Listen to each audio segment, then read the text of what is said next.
that okay to have sex, but even though you got the okay and the doctor signed off on that your vagina's back working like normal, it really isn't. It's different.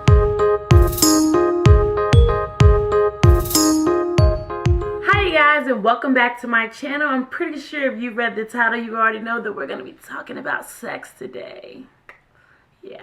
So, if you're not 18 years old and you're not married, you might just want to click off the video. But if you stay, I already gave my disclaimer that it's not for you. So I was actually talking to one of my good friends here on YouTube, Rondra from Life is His Missus. We're actually we're almost like BFFs. But we were talking and she said you should talk about sex after having a baby, and I was like, that's different. So I was like, yeah, definitely, because if you know me, I am totally an open book. I'm really transparent. And I thought it was a great topic, and I think that I'm at the point now where I can talk about it. Taylor is now, she is pushing 6 months. Well, she's 5-ish, 6. She's like 5.5, almost 6 months old. Oh, Taylor, stand up, girl. We know you're chunky in there, but you can stand up. Taylor, you say hello? You want to say hello? You say hello? Taylor. Okay, look at that real little ponytail. But no, so I was like, okay, I can do this now. I'm at a place where I can talk about this because Stella's finally getting her groove back. Okay, so I thought I would give you guys a couple of tips for postpartum sex or sex after baby and all that other. So to begin with, I definitely suggest that you talk to your doctor before you start back having sex after you have a baby. Doctors do put guidelines in place for postpartum sex. I'm not a doctor. This is just my life and my thoughts and my opinions. But that's why you have a physician. That's why you have an OBGYN. They're there for a reason. When they say do stuff, it's kind of for a reason. It's definitely not safe to have sex before 4 weeks. And doctors recommend 6 weeks and even longer if you have special circumstances like C-sections and hemorrhaging and just different things, because your body's still healing. And you have doctors for a reason. Like, they tell you those things. Those aren't like just cute little things they tell you. Those are for a reason. Just jazz once you get the clear. So I feel like a lot of us get that okay to have sex, but even though you got the okay and the doctor signed off on that your vagina's back working like normal, it really isn't. It's different. So yeah, so just cause your whole situation's working, that don't mean you can start back twerking. So I suggest that you and your husband, you guys talk about it. I think that sex needs to be a conversation in your marriage right now. Your expectations, your feelings towards it, what you're thinking, that all needs to be communicated. You don't want your husband to go with you to your 6-week checkup, or when you come back from your 6-week checkup and he thinks it's time to get busy, because it could be, but it could not be, and that's okay. It's okay to not want to just get back and do the rabbit thing. Like, it's totally okay.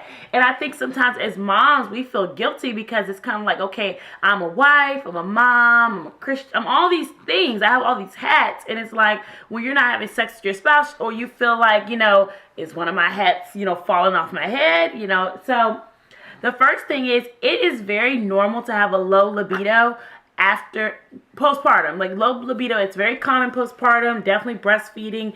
Your body is still going through a lot of hormonal changes, and just because you got the physical part back down pat, the emotional, the mental, the sexual, all that drives and all that junk like that, it might not always be back there. And it does not mean that there's anything wrong with you or that you're not attracted to your partner. It's just the fact that everything doesn't just get back to swirling because your hormones are still regulating themselves. Next up, I would like to say is, you are tired, and it's okay to be tired.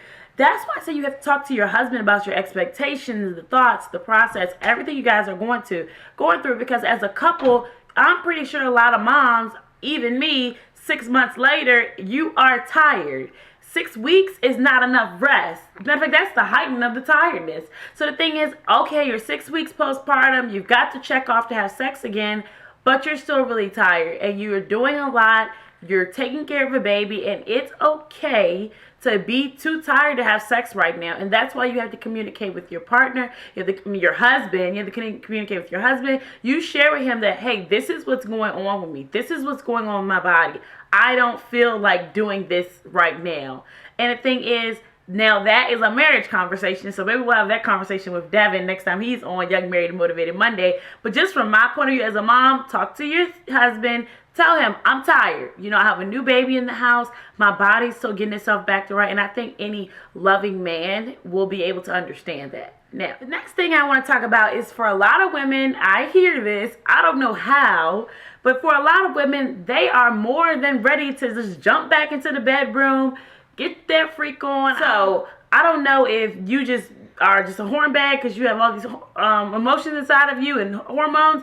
That has never happened to me, but more power to you, honey. I'm pretty sure there are more husbands who would like you.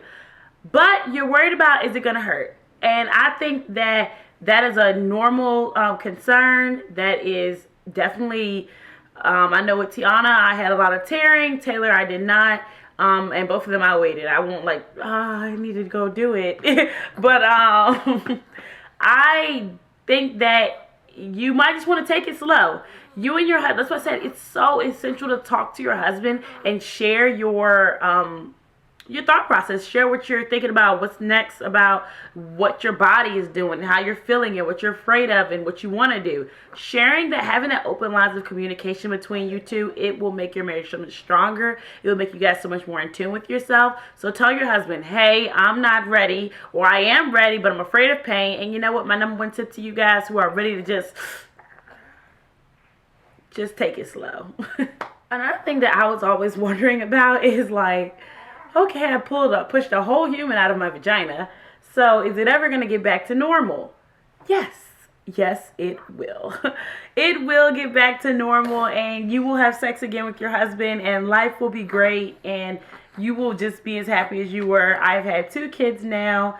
I have a great sex relationship with my husband, and yes, you will get back to normal. Life will go back to the way it originally was, and you will live. So that is definitely one of those things. But one thing I was always told my whole life by doctors, my mom, not my whole life, my whole adult life.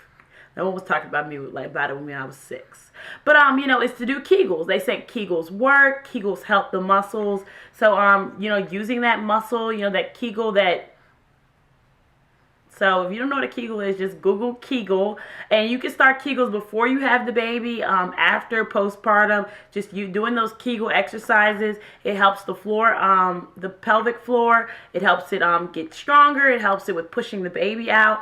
All of those things. So that's definitely a way to kind of exercise and retighten those muscles down there. But yeah, your vagina will get back to normal. Like, that thing will work just like she never pushed out a whole 10-pound kid. Trust me. And I have pushed out an almost 8-pound baby and an almost 9-pound baby, and everything got right back to normal, you guys. Okay, this is another big thing that I think people are like wondering about, and everybody has different opinions on this. And this is, will breastfeeding affect my sex drive or libido? And they do say that the hormone changes does affect it. It just was, I was tired and stressed when I was just like, I was just tired. So it was just, I don't even know. I don't know the answer. I was tired. So if anybody can help with that answer down below in the comments, help somebody. But I was just too tired to even know if breastfeeding was affecting my sex drive. Fatigue was affecting my sex drive. But, so that is, they do say that it does put a dampen on your libido. But the thing is, all of it kind of flattens out. You gotta remember, when you first have a baby, the hormones are up and down and things are changing. So eventually that will turn itself around, and it will be much smoother. It will be much smoother for you guys. One big thing I wanted to talk about is, and this is to each his own, this is just what me and my husband do, is if you are having sex and you are breastfeeding, you still can get pregnant. I've heard it's a really big like rumor that a lot of women don't know, but yes, you can get pregnant breastfeeding. And I ain't trying to let that happen at this camp. So since I'm not trying to let that happen at this camp, I do use birth control, and me personally, I do use the Mirena IUD. But that's another thing to talk to your physician about, and your husband. I mean, your husband, physician, talk about your family planning. Some people do a lot of different things, but that's definitely a conversation you want to have, because if you're starting back to have sex, you definitely can get pregnant, whether you're breastfeeding or not. So you want to be on birth control or using some type of contraceptive method. You just want to have a plan in place. some people just kind of freeball it, you know, hey, whatever happens, happens, but that's your decision. Let that be your decision. That is your family planning plan. Go for it. If that's what you like, I like it, you love it, go for it. But the thing is, most importantly, I think the number one thing is talk to your physician. That's why they're there. That's why you pay them. And talk to your husband. Let him know what your expectations is. That will make your sex life much better postpartum. And remember, it's no rush. And if you want to have sex, more power to you. It's really a time for you to take care of your body, take care of your baby, and do what makes you happy. Being a mom is hard enough without having to add in all the other junk. So as always, thank you guys so much for watching. Don't forget to like, comment, and subscribe, and I will see you guys later. Kim K, her big butt flying down your newsfeed. I can't deal with that. I don't want you looking at that kind of stuff. Well, a big butt can fly down the street. I mean, I was like...